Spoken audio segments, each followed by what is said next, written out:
হইয়াছেন আর হবেন যত মহাপ্রভু দাস, সবার চরণ বন্দি দন্তে করি ঘাস। শ্রীখণ্ডের বর্ধমান জেলার মুকুন্দ সরকার ছিলেন নরহরি সরকার ঠাকুরের জ্যেষ্ঠ ভাব।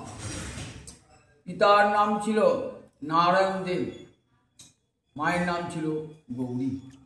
বর্জিলায় তিনি ছিলেন বৃন্দাসখী। শ্রীখণ্ডের বড্ডাঙ্গা ছিল তার সাধন পীঠ। তারই একমাত্র পুত্র রঘুনন্দন, যাকে কোলে কোলে আবার মহাপ্রভু নৃত্য করেছিলেন। মুকুন্দ ছিলেন পেশায় চিকিৎসক। তিনি তৎকালীন বাংলার সম্রাট হোসেন শাহের চিকিৎসক ছিলেন। একদিন হোসেন শাহকে এক ভৃত্য পাখা করছিলেন ময়ূরের পাখা। সেই ময়ূরের পাখা দেখে তিনি কৃষ্ণভ্রমে অচেতন হয়ে পড়েন। এরপরে সম্রাট হোসেন শাহ জানতে পারেন এবং তাকে চাকরি থেকে মুক্তিদান করেন। চলে আসেন শ্রীখণ্ডে। শ্রীখণ্ড থেকে একবারে নবদ্বীপে গিয়ে মহাপ্রভু সান্নিধ্য লাভ করেন। এবং পরমানন্দ লাভ করেন।